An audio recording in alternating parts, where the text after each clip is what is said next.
Well, welcome everyone. It's great to see so many of you in person tonight. It's still a thrill to have an in-person function. And a big welcome to our guests joining the live stream as well. For those of you who don't know me, my name is Jenny Brockie. I'm a journalist and a broadcaster by profession, but I've also had a long association with UTS, both through the Vice-Chancellor's Industry Advisory Board and as a UTS Friend of Distinction.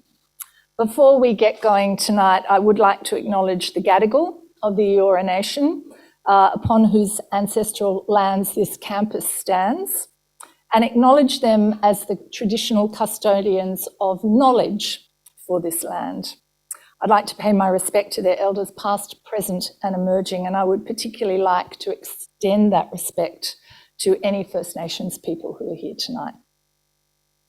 I'd also like to welcome our special guests, the Honourable Ed Husic, MP, Minister for Industry and Science, our host, Professor Andrew Parfitt, UTS Vice-Chancellor and President. We have a number of distinguished guests here tonight, including, of course, our distinguished panel members, who I will introduce shortly. It's an honour for me to be involved in this important discussion on the future of Australia's research and innovation system. Shortly, you'll hear a welcome address from the Vice-Chancellor and a keynote speech from the Minister. That will be followed by a 30-minute discussion with our panel, which the Minister has kindly agreed to join, with time for questions and then, of course, some networking afterwards. So let's get started. Please welcome the UTS Vice-Chancellor, Professor Andrew Parfitt. Thank you, and welcome everybody. Yes, it is indeed great to be back and feel the buzz in the room, but also acknowledge that we have a lot of people who will be watching this online. And let me also acknowledge the Gadigal people of the Eora Nation. They are the owners of the land on which the campus stands, and pay respects to elders past and present. And in the spirit of the theme tonight, how much our Indigenous colleagues have to offer in thinking about innovation and adaptation, what they've done caring for country and water over so many, many generations. And we should not forget to include them in that conversation as we progress what Australia's future innovation framework looks like. Welcome to Minister Ed Husic.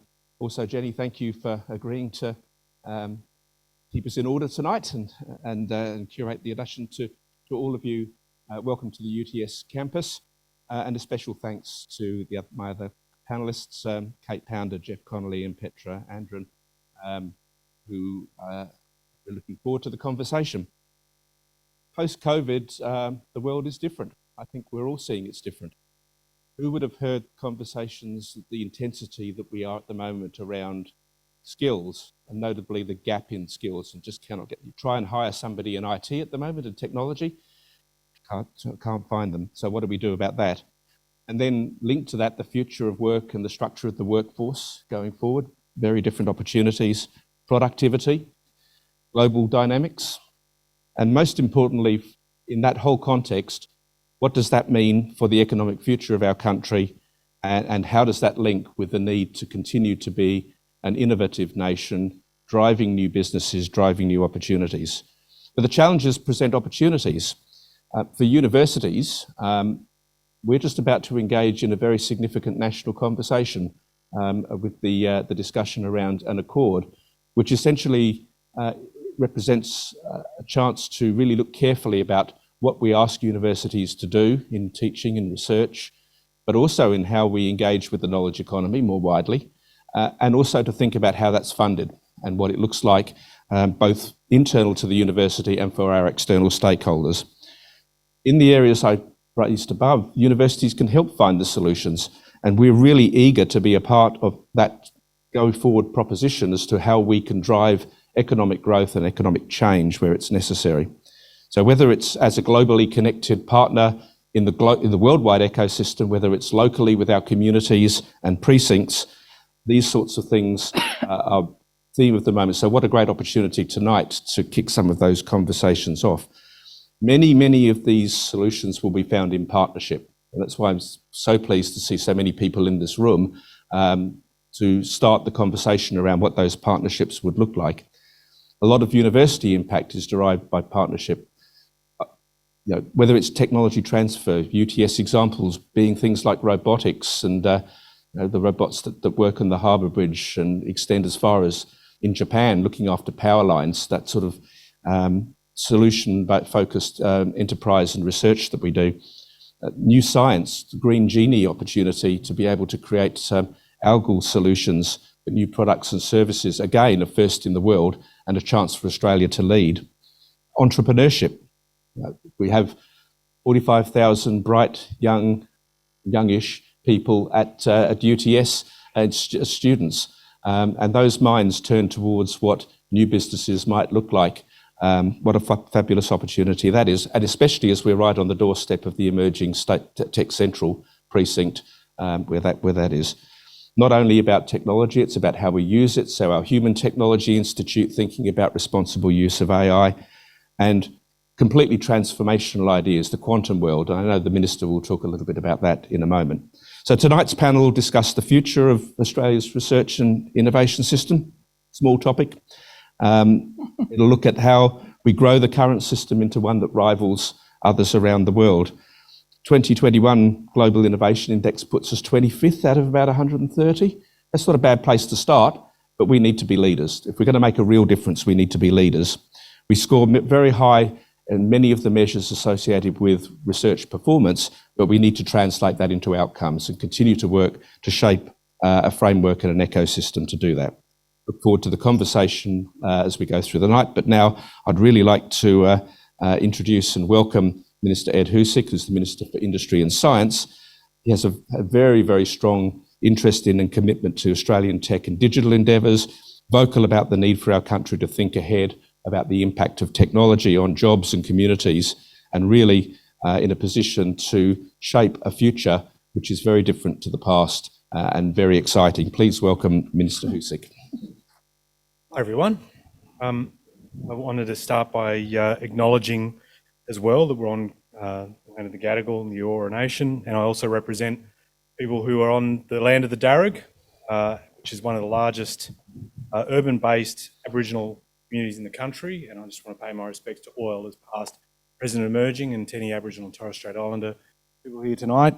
Thank you. I think the point you made, Andrew, around First Nations knowledge is really critical. We've started to have that focus in the renewal of the national science priorities. We've deliberately put in recognition of First Nations knowledge, given for the reasons that you said before, the type of thinking, adaptation, innovation that's occurred. I think it's also important in correcting a historical wrong, which was as part of that project of dispossession, delegitimisation, undervaluing deliberately the worth of First Nations knowledge needs to be corrected. And there'll be other things that we're doing to advance this, which will become clear in the weeks ahead, hopefully, given that we're racing to the end of the year and you want to try and do as much as you can, and sometimes it doesn't necessarily pan out that way. When I heard tonight that Jenny Brockie was going to be the MC, I was like, I don't want to hear my voice. I'd rather hear Jenny. I might give her my speech and miss you on radio, Jenny. And it's great that you're here. Thank you, Andrew, for the invite to the fellow panellists.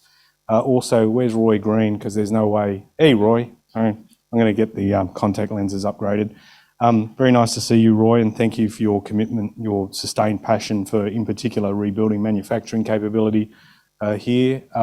I know there are a number of you here that if I start this process, I will never end. I just want to say to Dr. Amanda White, who's a YouTube sensation here from UTS, very good to see you from accounting, and thank you for your time. I do look forward to the discussion that we're going to have tonight. And the investment in innovation, science and research lays the foundation for groundbreaking technology and improved products and processes. Doesn't only support national prosperity, but I want us to have a focus on national well-being as well. Technology, and I'm very careful about saying that it's going to do everything great about productivity. It does have a role to play in productivity, but I remember that it's Bob Sokol who in '87 said the computer cages everywhere except in productivity stats. And I'm very careful about raving on about it in terms of productivity improvement, but it does play an important role, as it does with economic renewal, helping businesses improve their efficiency and create high-value jobs. As a new government, we do have an ambitious science and technology agenda, embracing innovation and supporting national revival, if I may say, that aims to benefit Australians from all corners of the community. Technologies such as artificial intelligence, the Internet of Things, robotics, big data analysis, quantum technology, they all have the power to revolutionise the way we work and operate as an economy and community. And what we're recognising tonight is that in quantum technology, Australia has been at the forefront of research and development, contributing to breakthroughs for over 2 decades. And tonight I'm delighted to be with you to launch as well a new venture in quantum, the Australian Quantum Software Network. It's a new network of scientists, entrepreneurs and industry partners that aims to put Australia at the forefront of quantum software research and development. And the network launches tonight with more than 110 members across 30 academic groups at 9 universities, 2 Australian-based quantum software startups. UTS, yes, absolutely, yeah, why not? Actually, I might get you at future speeches. It really needed that pep up. Thank you. The office keeps saying I should be more serious in my speeches. Good luck. No, not Freya, other people. I've got a curmudgeon of a chief of staff. This isn't being live streamed, is it? UTS is let's get this back on track, people. Speech isn't going to deliver itself. UTS is a very proud member of the network, and I want to congratulate all involved. It builds on the excellent work of the UTS Centre for Quantum Software and Information, which is in turn an important partner in the Sydney Quantum Academy. These are just the sort of ventures we need to advance collaboration and excellence in science and industry nationally. And assembling the network is an impressive achievement because it represents the world's most extensive collection of quantum software and information theory expertise. And best wishes to everyone involved. Your work will no doubt assist in the development and execution of our first national quantum strategy. That work is being led by Chief Scientist Dr Cathy Foley. And it is a great fit with a commitment we announced in the budget the other week, $4.8 million to support Australian quantum research delivered through the CSIRO. And the money's going to support the Australian Quantum Graduates Program, providing funds for PhD scholarships. And it will back the Sydney Quantum Academy to deliver the National Quantum Collaboration Initiative. SQA has been a great success here in Sydney. Having visited them, I've seen firsthand what they're doing. We want to see how they can transform that into a national model supporting collaboration in quantum tech. We all know how Australians have the know-how to put together world-leading networks like yours, and there is a world of further opportunities before us. Now, when it comes to quantum technology, I'm often emphasising we've got to appreciate the regard that Australian work in this field is held in globally.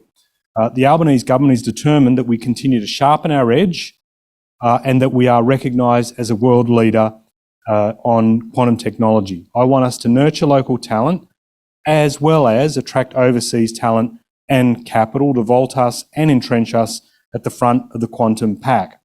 The reason being that if you look at the CSIRO report on megatrends, the next wave of digital innovation will generate up to 15 trillion globally and could contribute locally around or up to 250 billion to Australia's GDP by 2025. And Australia's powerhouse tech sector has experienced huge growth in the past decade alone. 100 tech companies valued at over 100 million have been created. And we do have a goal as a government to help the sector reach its potential to contribute that 250 billion to our GDP and reach 1.2 million tech-related jobs in this country by the end of the decade. We're also aiming to get our general frameworks right, and within that we've got a series of initiatives. In late September I announced work will commence to revitalise the national science and research priorities and then embed that into a national science statement. We want frameworks that will better reflect what the nation values, and our current priorities simply don't reflect the importance of climate science, First Nations knowledge or critical technologies. We're also supporting Australians develop their new firms and entrepreneurism through the Startup Year initiative designed to accelerate job growth and economic productivity through the creation of those firms within Australian universities. and we want to turn know-how into dynamic companies. And I'm pleased to announce consultation on the final shape at UTS. Sorry, I was pleased to announce that the consultation on the final shape of the Startup Year initiative, we announced that here at UTS, which has its own great startup programs and initiatives, and contributed in large part by Murray Herbst, who I know couldn't make it here tonight, but I understand is on the live feed. So he is. Love you, Murray. Yeah. If you're here, tap on the phone twice. No? Anyhow. Very important to get the consultation right. A lot of the work that we're doing there's a whole lot of stuff, and the speech will go on the rest of the website. I hate reading speeches. Bores you senseless, and you don't deserve that on a Thursday night. Look, can I just say, from our government's perspective, and I know we'll go through it in the Q&A, from our point of view, one of the biggest things, if I can emphasise to you all, that I could go through all the policy programs, National Reconstruction Fund, Startup Year, the quantum strategy, robotic strategy that we're doing, the stuff that we funded, for example, Anna Maria's here, on the local, we want to have in terms of like a regional office for international science collaboration. We'll be here as a result of funding we put into the budget and all that. The biggest thing that I want to do, I want to keep championing, and we need to work together on this, is to revitalise faith in Australian know-how. Our ideas are worth backing. Australian ideas, good ideas, a tradition, a heritage that we should be proud of. And what we need to do, and what we're working on as a government, is to champion that cause. We have, for instance, today, if you don't mind me saying, Andrew, I launched the Australian Research Centre for synthetic biology over at Macquarie Uni, and some of the stuff that they're doing there, particularly around, for instance, looking at new ways that, dealing with global challenges we've got. How do we feed the world in a climate that, there you go, I talked about Sydney Quantum. I'll get the thumbs up from you later. How do we feed the world in a climate that's changing before our eyes?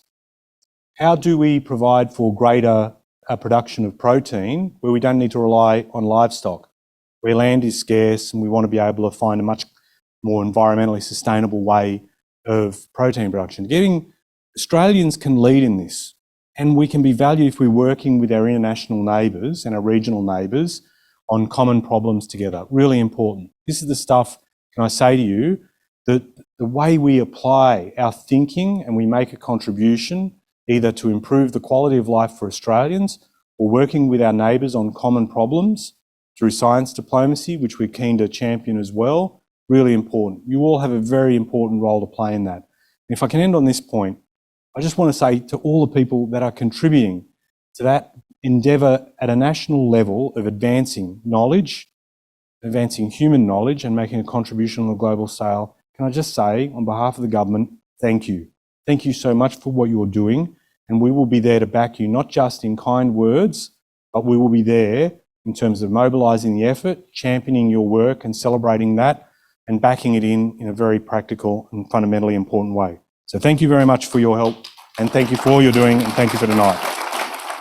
So while the Minister is taking his seat, I would like to introduce and welcome back to the stage the UTS Vice-Chancellor, President Andrew Parfitt. Please join us up here, and our other panellists, Kate Pounder, who is CEO of the Technology Council of Australia, the peak body representing Australia's tech sector, Jeff Connolly, the CEO of Thales in Australia and New Zealand, who's a passionate advocate for homegrown Australian future-oriented capabilities in a range of different areas, and Petra, who's Head of Innovation Districts at the Greater Cities Commission.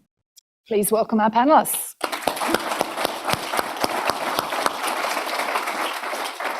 Okay, we've got a nice small topic to cover tonight. I don't know that we're going to get to everything that I'd like to get to, but I'll do my best. Minister, I do want to start with you. One of your big challenges in the budget's been screening the previous government's industry programs in preparation for the establishment of the National Reconstruction Fund. I realise the fund is a work in progress, but can you shed a bit of light on your thinking about how it's going to work in practice and where it fits in any proposed new industrial policy framework? So we had a deliberate reason why we wanted to put the fund together in the aftermath of the pandemic, and obviously with geopolitics shaking out the way it is, and us not wanting to necessarily be just dependent on one or two countries for a lot of our products. We wanted to see what we could do to revitalise Australian manufacturing capability. We can't do everything, so we've focused on a number of areas, particularly guided by the CSIRO's thinking around what will be important for the future of the economy longer term. So we have just over half a dozen areas that we are looking at. This is a massive $15 billion co-investment fund. We want to be able to crowd in rather than crowding out investment, bringing in from superannuation, VC, and others to be able to focus on those areas and potentially de-risk investment and make it easier for that to occur. An independent board drawn from people within industry and investment circles to help make those decisions. It's like the Clean Energy Financing Corporation or Finance Corporation that celebrates 10 years this year. And my colleague Chris Bowen, I bumped into on the way here, who was going there for that celebration. It is a big milestone because it wasn't certain that it would survive, but it's made a difference in terms of obviously opening up renewables and low energy generation. And we see the same, we have the same ambition for the NRF to do on those areas longer term. And just to let you all know, we hope in the coming weeks to introduce the legislation into the Parliament. And we're hoping, by virtue of me being one of the most impatient people in government, that we get this up and running by July next year, but we will go through consultation, we will involve people, and we will give a transparent sense of how the decisions will be made. But we see it as a really big piece of what we want to do. We've got to work out some other things to your question about how it'll sit more broadly, and it's why we're trying to link a number of things together: quantum strategy, robotics strategy, what we do in terms of AI and emerging tech, and some of the other areas too, to be able to get some coherence, that it's not just random initiatives, that there is a sense of things being linked together, building mass and momentum. Can you give us a feel for the kind of things you want to back with that fund? I mean, you've outlined the areas. There are 7 areas, I think, that have been outlined, but can you give some specific examples just to give us a sense of your thinking around, what you're wanting to back? So I'm trying to be careful about, because we had a deliberate design feature, which was independence. We wanted the board to make those decisions while we would have an investment mandate that would say we're interested and we've got particular sub-funds where we want to prioritise investment. We wanted the board to make that free of politicians, because I think we got tired of politicians using taxpayer money and directing it in particular ways, so we wanted to sidestep that. But what I can say, in one thing particular relevance to people that are from quantum community here tonight, like setting up a $1 billion critical technologies fund, so that way when firms are ready for investment, they don't feel like they have to leave Australia to get capital. So we have that there. I'm reluctant to answer your question directly, if you don't mind, just because I don't want to be the person who's saying, well, we want you to invest in this proposition or that proposition. You don't want to be the coach who's talking about his favourite players. Well, yeah, that would be handy. But can I just say this? What I'm very keen for us to do is to ensure that those stories that really get our back up. We were there at the forefront of solar technology, and then it all went offshore. We're there on things like Wi-Fi and some of the other technologies that we'd started to develop and then lost that capability. We don't want that to happen. And on quantum technology, as I said recently, it really burns me that back in the 40s, Australia was one of the few countries. There were 5 countries that developed the first digital computer, and it was part of the Snowy Mountain scheme as well. Thomas Pearcey helped develop it with others, and we just decided we weren't going to get involved in that. I would not want us to think at the point where we've got so much know-how on capability on quantum technology, and particularly in computing, I don't want us to give it away. So the NRF's got an important role to play in nurturing that. Can I throw to the panel, what are the things that you're looking for from this government in terms of that fund, and what you think the key things that need to be done are? Do you want to start, Kate? Yeah. First, I'll take down a note. Hang on. Well, look, I mean, firstly, congratulations to the government on having the vision to announce the fund through the election campaign. I think there is a need to make sure we're backing that next generation of industries and companies. So we're excited at the Tech Council that it's coming. But we think there's three things that matter. We think, firstly, we do need a rigorous vision of what we're good at in Australia, where we have a comparative advantage, and how this fund can be used to grow that. So I think the investment mandate of the fund and its link back to strategy will be key. The second thing we think that is really important is that the fund should be complementary to our existing system. So, we saw yesterday an amazing announcement. Blackbird had raised $1 billion, which is incredible. So it's how do you take that money in the private sector and then build on it with this fund, where it might be, say, funding the kinds of companies or propositions that are longer term, require more patient capital, or would typically have a more specialist VC fund, which we might be lacking. I think that could be really powerful. Third thing we think is important is that the fund needs co-investment. As you're saying, it shouldn't just be a $15 billion fund in some ways. It's a $15 billion seed that will hopefully bring in even more capital to these companies and these industries. And I think for that to work, it's got to be a fund that is attractive for co-investment. So it has to be designed in a way that it's not different in some ways to investing in a private fund or in a fund overseas, because then it'd be a lower priority for those investors. So I think if we get those things right, it could be really catalytic. Can I get some comments from other panel members? What are you looking for from this government in terms of in terms of the fund and the way it functions, but also the more broader questions? Look, let me start more broadly. I think there's an amount of optimism that this government is actually talking to itself across the ministries. We didn't always see that in the past, and some of the work I was doing on university research commercialisation, for example, we had to get industry involved, we had to get education involved. It wasn't so easy. They weren't talking to each other. So in the first step, I think that's much easier. And I think if we're talking about transformation, and I'm referring now to manufacturing, it's everybody in. Industry unions have to be in, and they have to be at the table because they're part of the transformation. I think I'm optimistic that actually that's the rhetoric that's coming out. I've been doing some work more recently in New South Wales to try to establish what is claimed to be the first overarching industry policy, to give guidance on where we're going in the next 20 years, so that anything we do in the subsets is going to be all leveraged properly. And I think there is an appetite between the states and towards the federal government. Just at the moment, there's a window of a new form of federalism, led by the federal government, of course, but I think we're really optimistic that we can get something done in this next period of government. Petra, I'm just hoping that this fund will plug some of the holes, and the way that I read between the lines, it will, because yes, we have a lot of venture capital in Australia at the moment, not by international standards, but more than we've had before. But again, I do fear for some of these IP-driven technologies, and you know what I'm talking about. And I'm hoping that we still don't have the expertise and the VC funds to invest in some of these more difficult deep tech companies, and I'm hoping that this fund will help also to drive international co-investment and expertise that we need into the country. And then the other thing I'll say is that we need to pick winners. I know government's not meant to, and I think it's great that you're not, but we need to have a way of not trying to spray and pray and just try and be good at every emerging technology we can find. We need to really pick a couple, because we're a small country and we can't be good at everything. So are you talking about winners being existing technologies? Both, I mean, what existing about and emerging? Emerging, yes. Yeah. And looking so at how do you know an trends. emerging technology is a winner?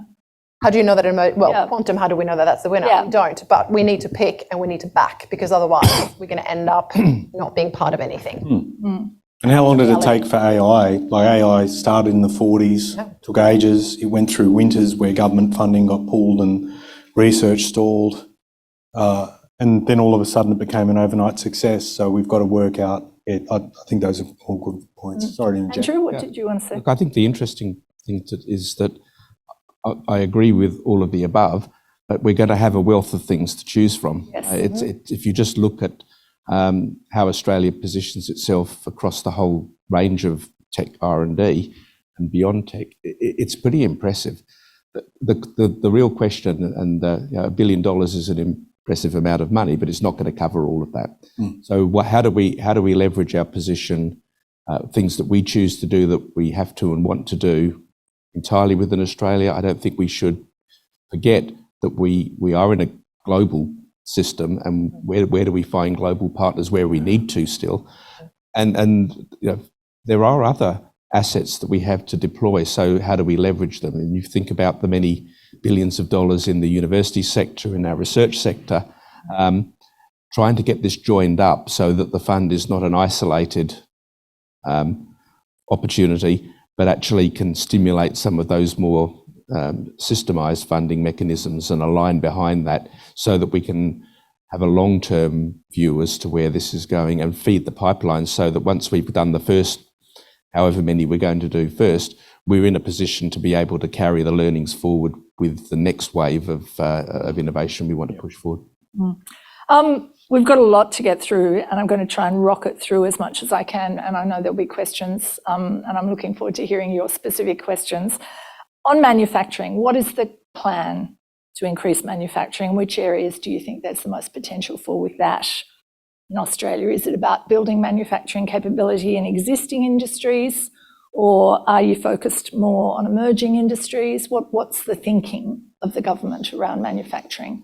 Well, I think there's again, like if we look at the priorities that we laid out in the fund, value add in resources, and looking, for example, we've got all the critical minerals and rare earths that are used in modern batteries, and yet we don't do any of that manufacturing here, and demand for energy storage systems is phenomenal, and we should be able to do a lot more of this onshore. So we are looking at developing We're mining lithium. Yeah, lithium, and then there's a whole lot of other stuff that is being done with other sources or other materials as well. Gelion in Western Sydney, that is looking at doing things quite differently and much more static storage. And so we want to develop a national battery manufacturer, national battery strategy that looks at the entire value chain and what we need to do, particularly in a manufacturing sense. There, so the value add in resources, the value add in agriculture, and some of the things that I mentioned earlier, in health, medical manufacture, around transport, energy, and low emissions technology, and getting that manufacture done more onshore. Similar to the point that I said earlier, where we've had technology where we've had the lead, some of the green technology, and we just let it go. And on emerging technology as well, and I take on board Andrew's point, 1 billion sounds great, but we're going to have to do a lot more in how do we harness across different partners to develop there. And that manufacturing capability, some of it is what people would consider traditional. And for instance, we've argued that we should have a national rail manufacture strategy, developing a lot of that onshore, that's developing much more secure work for people as well. But the other thing on the robotics side is how do we have advanced manufacturing occur at scale? I'm looking at and we've got specifically a sub-fund designed to support that. But around the robotics, national robotics strategy, my thinking has been, it's not, people think we're trying to develop a new form of Elon Musk robot. That's not the thing. I mean, the way in which automation and robotics can enhance the operation of manufacturing here as well, combined with the investments we want to make in human capital and skills development, could go a long way in transforming manufacturing in this country too. So we're thinking about the now and the next in the same way. So there is a lot that does need to be done, and there's a sort of a tendency, if I may confess to you all, because we're a new government, we've said we've got things we want to get done, we're racing to get those done, but being able to also find ways to have a coherent, and picking up on Jeff's point, and also felt Roy Green looking at me very intensely saying, I've been saying you need to do this, is we do need to have a much more coherent approach, which will get developed, but we're trying to get some of the things that we've taken to the election done underway, and that they will form the foundation of future work. Jeff, I wanted to ask you about manufacturing too, because the decline in Australia to 6% GDP and our trade deficit doubling to 180 billion, where do you see the prospects for reviving and reinventing manufacturing in this country, and how do you think we should go about it? Look, I, like others, have been peddling this concept of manufacturing as not being an industry. It's capability. Really, yeah. So what we innovate is one thing, but how we get it manufactured competitively is the trick. And those sorts of skills and capabilities that we talk about in Industry 4.0, for example, it's not a tech play. It's an holistic sort of societal change framework, okay, coined by the Germans, who are not renowned for their marketing excellence, but their engineering is not bad and their society structuring is not bad. But literally it's saying, look, digitalisation is profound. It'll be right across any manufacturing in every industry. So you have to be part of global standards. By definition, digital is international. It's not stopping at our boundaries. It's not in New South Wales, Victoria, anywhere else. It's international. So you have to be part of the global minimum standards frameworks for digital exchange. Yes, there's tech parts in advanced manufacturing. Looking at David Schutter over there, who's been preaching that for years and years in the IMCRC, is absolutely correct. Then you move on to say, and what about network security? What about the cyber element of trust within the exchange of the manufacturing environment? It has to be organised. And you move on to the legal frameworks. When do we exchange, when at the point of risk transfer from one manufacturer to another, if you're not actually physically changing goods, but you're sending packages of data? It has to be addressed to make it all work. And then the last part, of course, is the real ingredient is the skills base. So unless you actually address all of those holistically, you won't move manufacturing to be competitive, because everybody else in the world will overshadow you. You get the best products in the world, but if you can't produce it efficiently, competitively, you lose. So this work that we've been doing, a number of us on Industry 4.0, is about continuing that. And I'd have to say at that point, I'll bring back the unions. One union that gets it is the AMWU. They're leaning right into the topic and saying, actually, this is coming and we need to be a part of it. We need to reshore stuff. It'll be different, we get that, but at least the arbitrage thing is not the key ingredient in the manufacturing of the future. That's right. Yeah. Short text. Anyone else want to chime in on manufacturing before we move on? Okay, let's keep going because I'm looking at the time and worrying. R&D. Let's talk about R&D. Kate, Australia does just over 2% of the world's R&D. What areas of technology and broader industry capability do you think we have a current or potential competitive advantage in and should be concentrating on with R&D? Yeah, great question. I'm a fan of alternative proteins. I'm a vegetarian, so I'm going to go with the minister on that one. But I think, if come back to your question of where should we lay a bet and why, I think we should lay bets in areas where there's a global market, to pick up your point. Like if you're really going to build a serious industry, it has to be one where you have a global customer base and where you can export and where you can grow. And you secondly have to do it in areas where you have a reason to believe there's something you can do that's distinctive.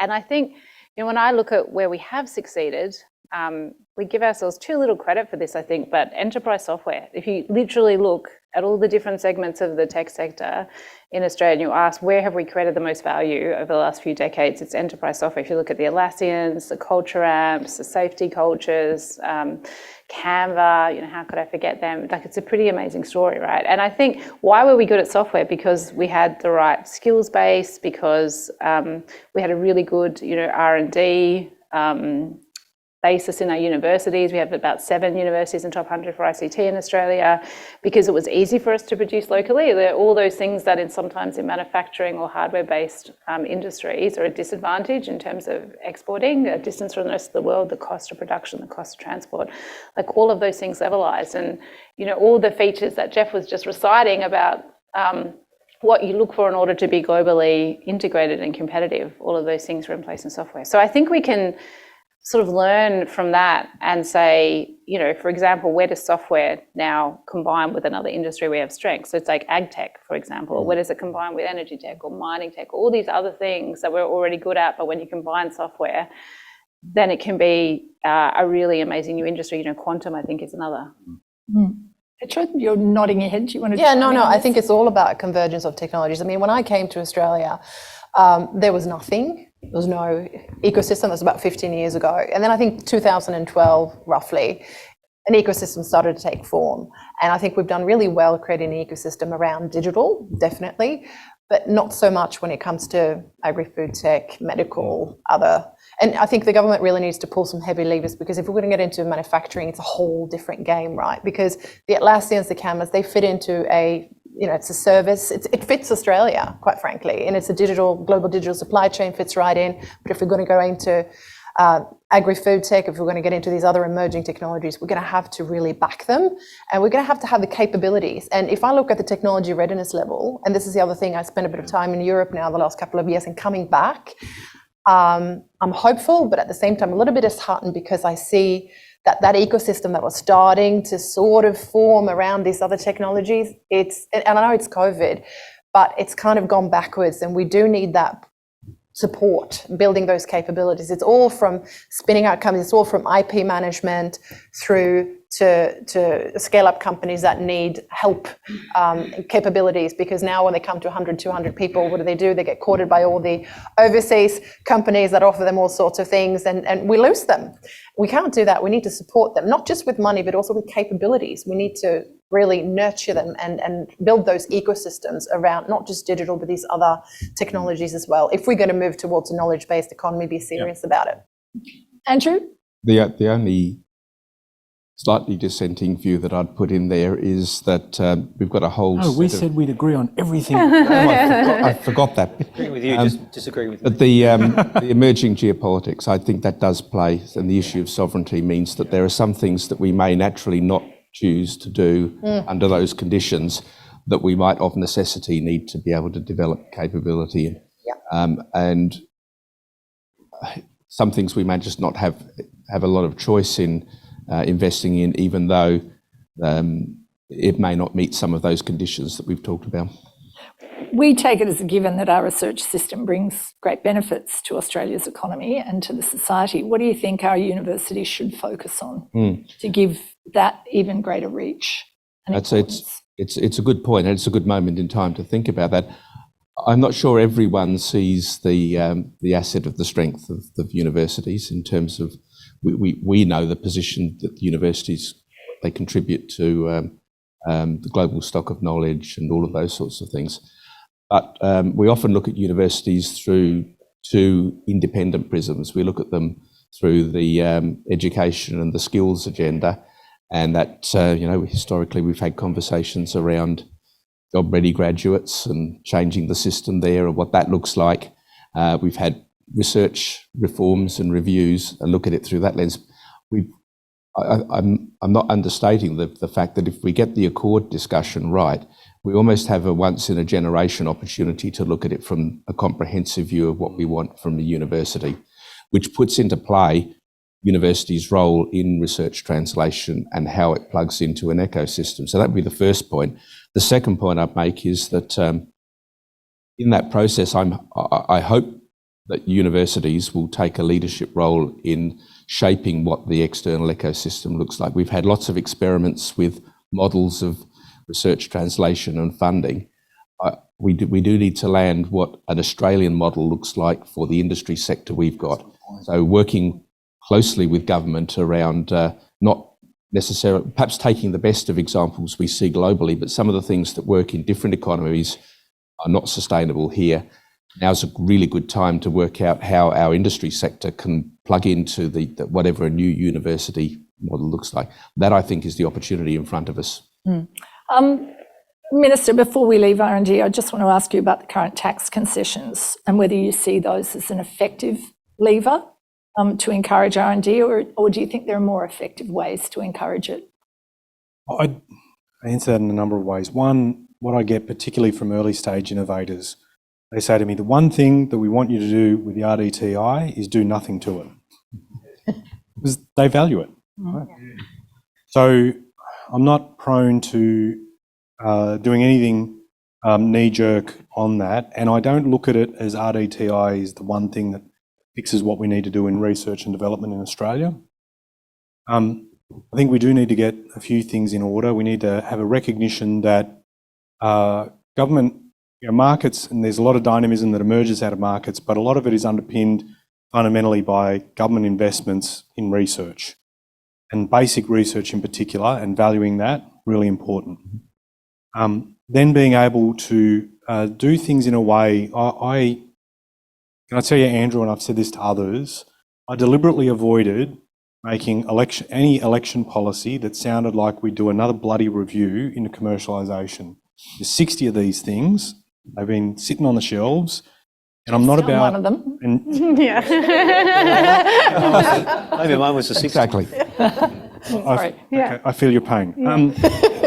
But my point is, it's not about, like, I do not want us to engage in that it's all universities' fault and it's all industry's fault. We just agree we've got to do a lot better. Absolutely. Finding a way to work together on this, really important. So that we've got the basic research, we've got the sort of willingness to collaborate and work together, lift ourselves up off the rankings where we do need to, and I pick up on your point, Andrew, we should have higher ambition than 25. The other thing is too, Jenny, as a proportion of GDP, we've got about, R&D contributes about 1.8%. We spend about invest 1.8% of GDP in R&D, and the OECD average is 3%. Yep. And so what I've been looking at is refresh the national science priorities, embed it in a science statement, and then do a longer term. We've got to look at what we're doing in research and development to go from the 1.8 to 3. That will be a mighty challenge.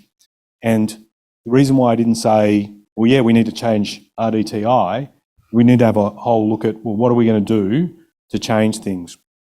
Business expenditure on R&D, government expenditure on R&D, we can do a hell of a lot better across a range of these measures. But I want to do it fundamentally in a sort of joined up way. You were saying before we need to have everyone working, your points earlier, Jeff, around some departments not working together or going off on their own. We do need to deal with that, and that is a big thing, but it's going to be important longer term. If we want to take ourselves seriously and say that we are a smart country that does smart and great things, we're going to have to do a lot better on R&D, and that's going to take a lot more work than just pulling one lever. Mm-hmm. Okay, I need to check on time here because we started a bit late. So you want to go to questions now? I've got a whole lot of other questions I want to ask. Who would like to ask a question? What your problem was is to have a politician on the panel because we talked to We've got mics here, so please put up your hand if you've got a question to a panellist over here. That's one. And just tell us who you'd like the question addressed to. G'day, Matt. I guess to Husic, but also to the other panel members if they want to chime in. I was told I could call I was going to say nice things about your your T-shirt too. Husic is a nice name. Yeah. It is. Yeah. Time. Okay. My basic question is, with all these capabilities that we've been talking about, one of them in relation to manufacturing is obviously the capability of shipping and our ports to handle the transfer of goods. What is the government looking at in terms of the Saving Our Shipping campaign or other promises it made to have a look at our shipping capabilities, especially in a world with a region with heightening geopolitical tensions, in order to make sure that we can receive goods in times of dire circumstances? Okay, just looking at the team, I think that's the one we need to prep for next time. Yeah.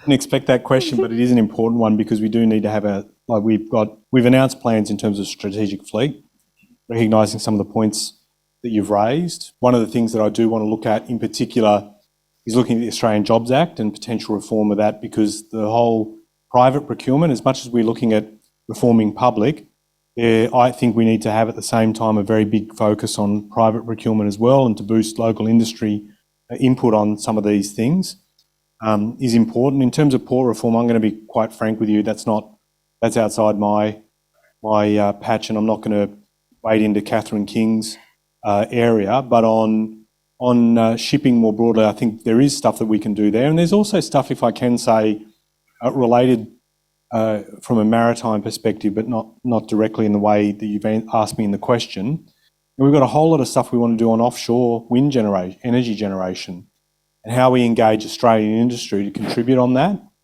on the manufacture, the build, maintenance, the whole, green steel and the involvement of that and what we can do to have industry plans that drive that is really important. So there is some stuff there we're looking at too.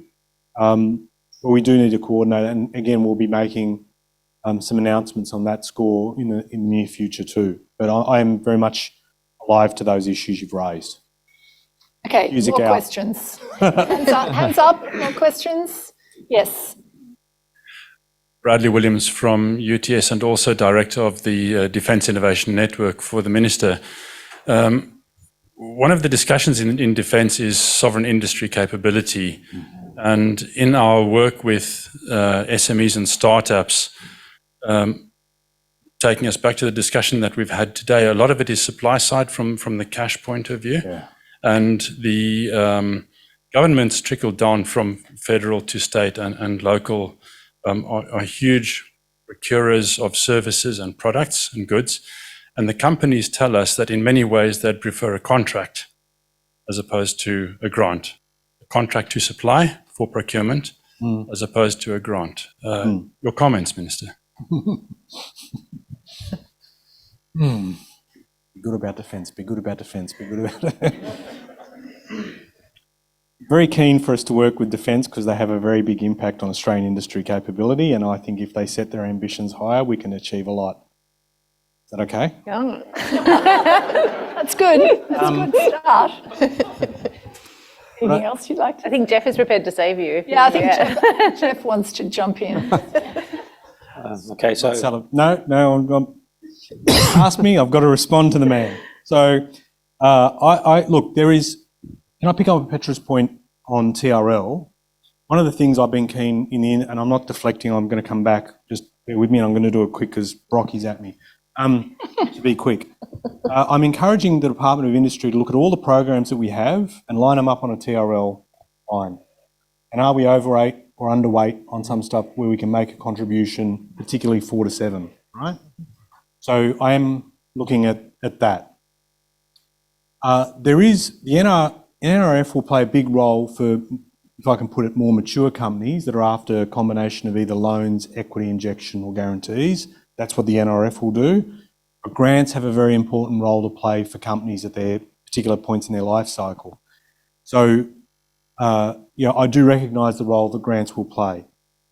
But procurement can play a really important role in, if we're building capability, I've said particularly in terms of defence, and all the procurement they've got, 270 bill plus, I've got a 15 bill National Reconstruction Fund and 270 bill in procurement. Well, if we get it right, we know what can have a mighty effect. And procurement, by putting that capability to work, really important, but also is important to the firms themselves because it lowers their cost of capital too. And grants can only do so much. So my answer to you is I see the role of both, depending on where that firm is at a particular point in time. Over to you, Jeff. We go across to Jeff. I can't add on to anything the Minister said. Okay, let's Maybe I'll just add a little bit. I knew you wouldn't be able to help yourself. Can we extend we talk a about little while? Can we keep going? Yeah, because I don't want to stop this. If you talk about Don't ask the organiser, ask the audience. Can we keep talk about industry and then you exclude defence industry, I think you make an artificial separation. If we talk about advanced manufacturing, who's pulling what? If you say, and I know for the University Research Commercialisation Project, we said defence spend has to be leveraged to produce research in Australia by Australian universities. So don't separate the two because they're artificially separated currently. And defence capability, Thales has 4,000 Australian people in the country. It's a real capability. And I've got people saying to me, oh yeah, but it's French-owned, so it's not sovereign. Give me a break.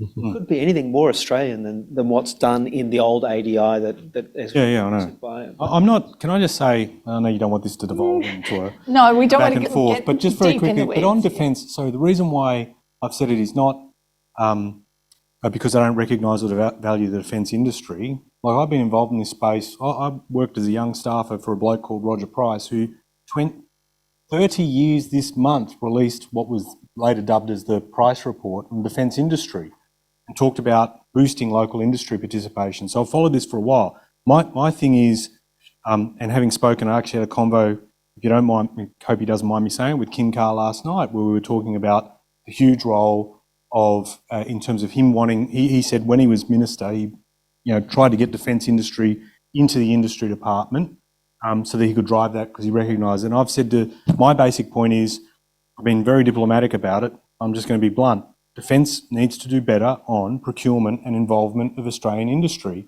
of various shapes. The ecosystem is made up of various parts. And I see this normally, and I don't say, well, if you're a multinational, bad, local industry, good.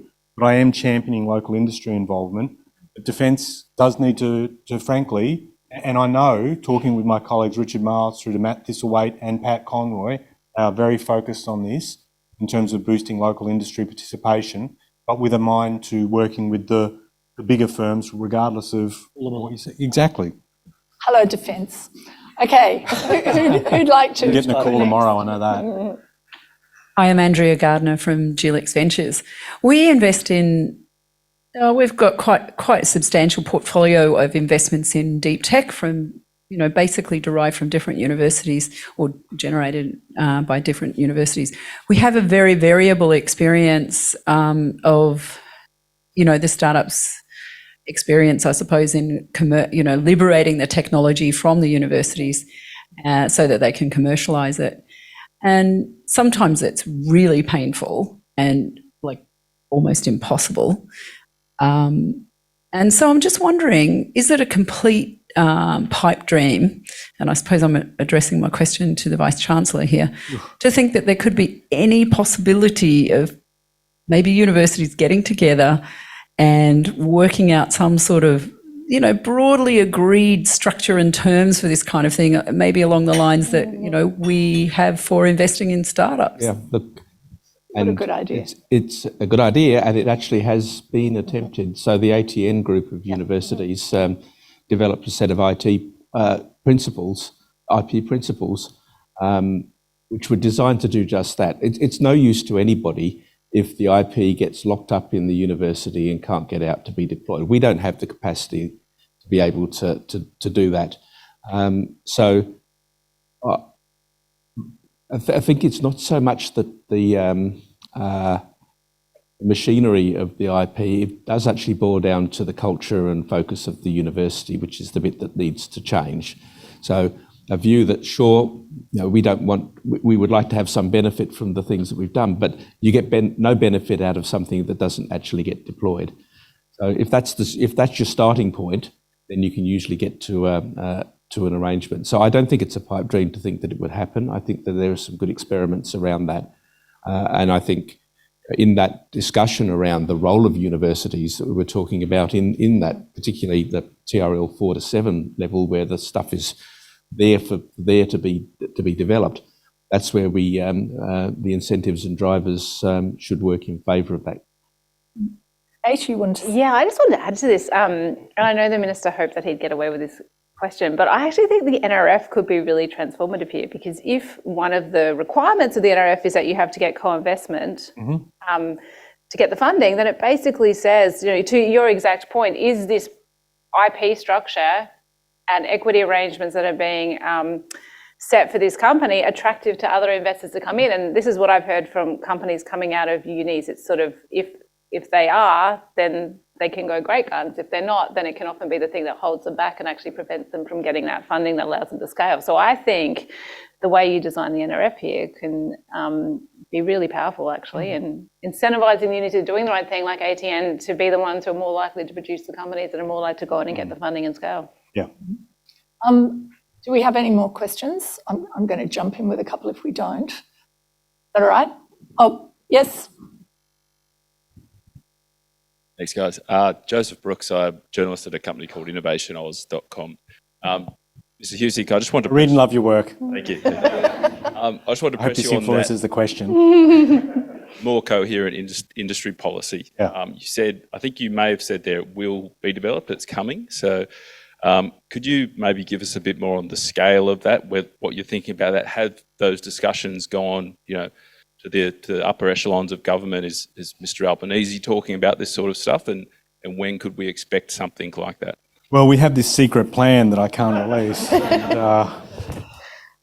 No, I think there are some foundation stones we're moving into place, and this is the big one in terms of the reconstruction fund. I'm not saying it's going to sort everything out. I'm not saying that it's a substitute for a plan, but it has been based, as we said, on some thinking that we've picked up from the CSIRO longer term, and being able to drive a lot more activity is important. And there are some other pieces as well that we're moving into place. As I said, build the capability, put it to work through procurement reform, and then also look at some of the other strategies, particularly around, in terms of emerging tech as well, to drive future growth too.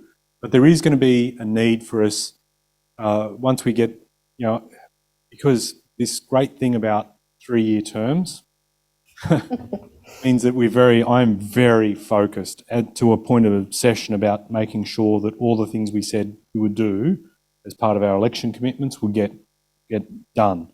And then we're in a position to start looking at, well, how can we, with those foundation pieces, leap from that, leverage from that.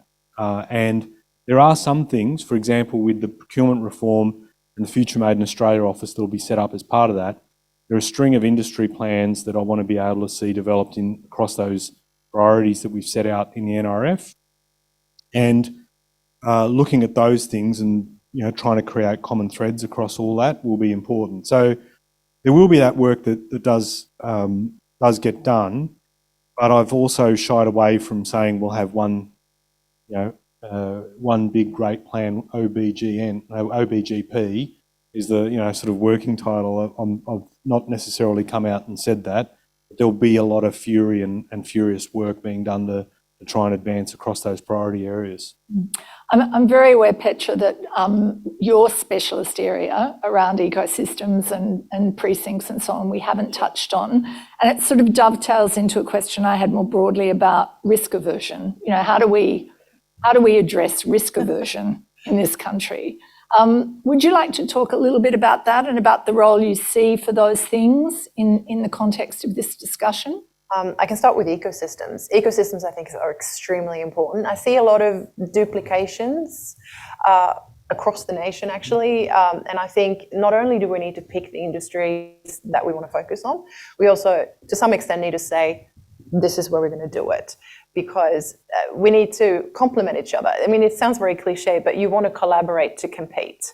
And at the moment, there's a lot of competition within the states, but also between the states. And so having this Team Australia is really important. I'm super excited about what New South Wales is doing at the moment, which is trying to join the dots. There's a European saying that I quite like. It doesn't translate very well, but it's sort of that you need to communicate to be able to find the areas where you can cooperate, and then you can collaborate, because it's really costly to jump straight into collaboration. And I think we have a tendency now that we know we're so bad at collaboration that we force people together, rather than actually communicate first. And what I say with that is communicate what we're good at, but actually have an evidence base for it. And people seem to be too scared to actually just point out where certain centres of excellence are.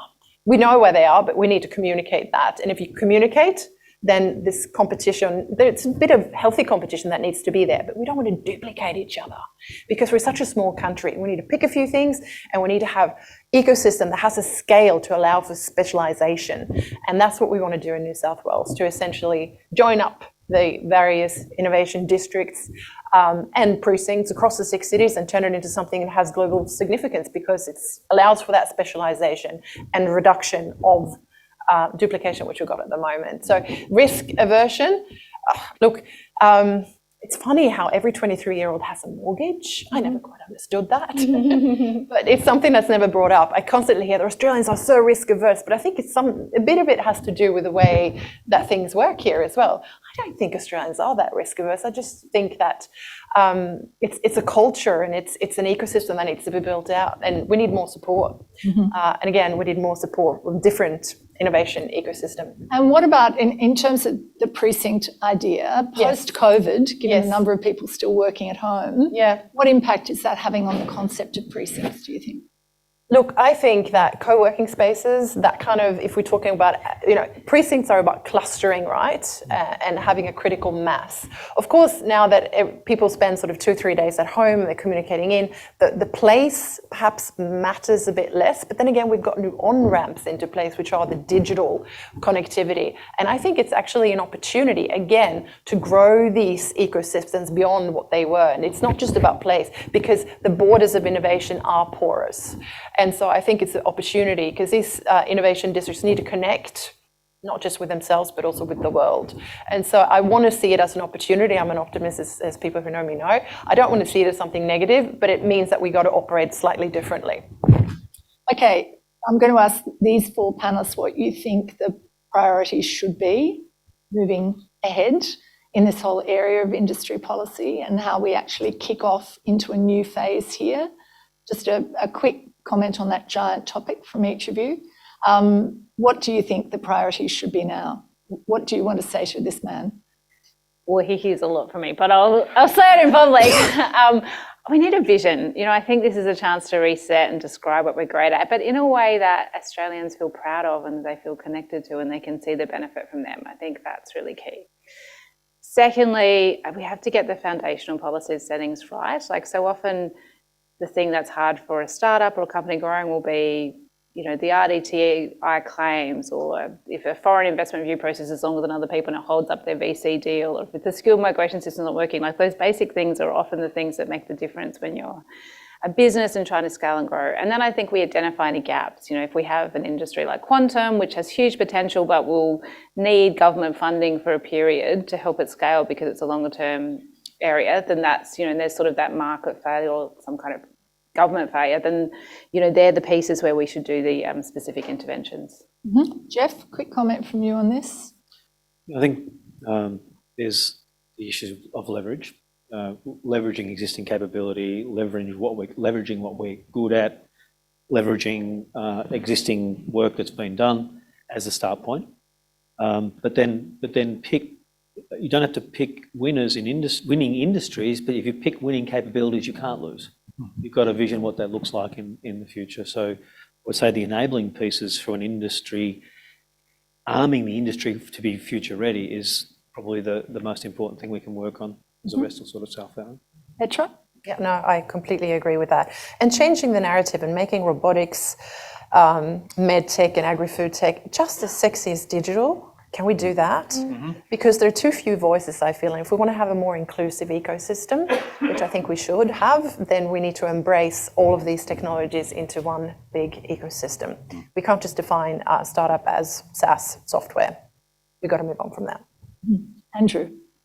I think universities are changing and we probably don't realise it as much as we'd like. So 60% of our incoming students say that they want to create a business rather than go into an existing structure. If that doesn't speak to a shift in the risk appetite, I don't know what does. Many more of our academics are enthused by the opportunity to get their research out there and to work with business. So the thing we need to do is to harness that now. It's a resource there to be harnessed and not bent into a different shape. Let's leverage the real asset that we've got within the university as sector as a whole and the diversity that's there as well to really help the agenda of increasing the extent to which the innovation system can actually benefit Australia. And Ed, all of this we're talking about is set against enormous pressure on the budget, and a burgeoning. Picked up on that. And a burgeoning. Sorry, I mean that in a different way. And a burgeoning deficit. How safe is this commitment of the $15 billion to the fund, and how safe are your plans in terms of what's likely to happen next year with the economy? We know that we're into headwinds now, and it's a really tough time. Are you going to be able to deliver? Is what I'm asking. Yeah, the 15 bill is happening. That is because the way that we're structuring it as loans, guarantees, equity. That like the CFC off budget, we've already put the first down payment through the budget for setting up the body itself, the actual National Reconstruction Fund Corporation that'll eventually get built. That work has started, and so that will go ahead.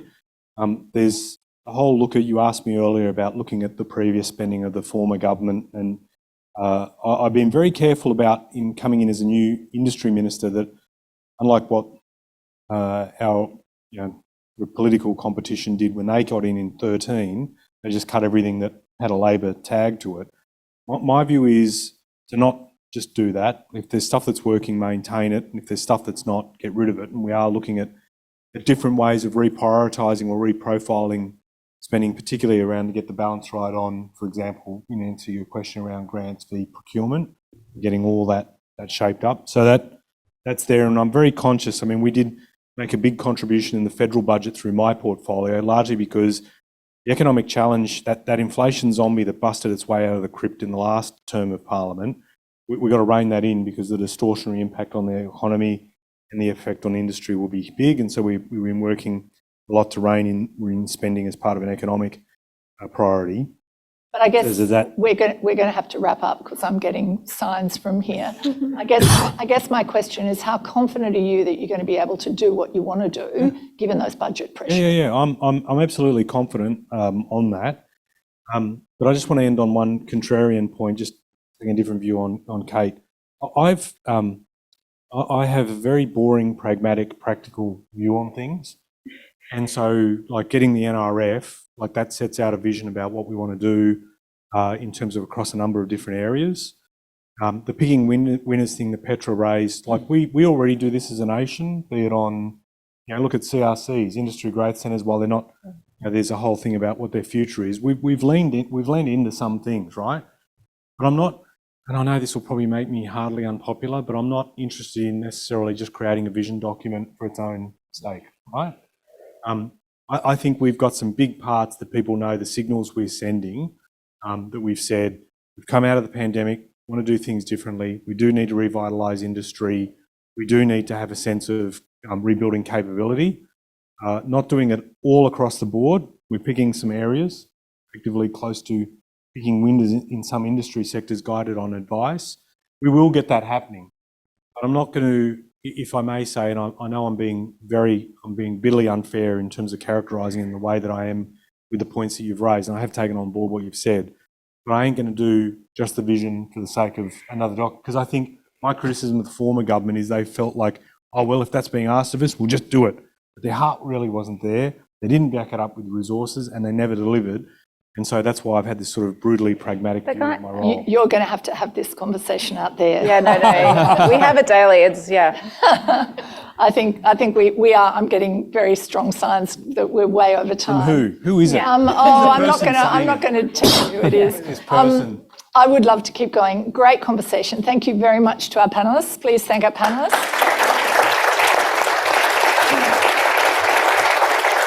And thank you all for your questions as well. And an enormous thank you to our Innovation and Enterprise academic sponsors, Professor Glenn Whitewick, Deputy Vice-Chancellor and Vice President, and Emeritus Professor Roy Green, Special Innovation Advisor, who were involved in setting this all up. So thank you very much to you. Just before we break, I do want to encourage you to visit the UTS Startup Showcase outside. André Abadissian is displaying his startup canopy study. I was just talking to him about that. Paya Radfa with Smart MCs and Scott McKeon with Espresso displays. These clever entrepreneurs give us a glimpse of productivity in action and the value of UTS's contributions in this space. That ends the formal part of the evening. Do continue to network. Thank you very much for attending and good evening. Thank you.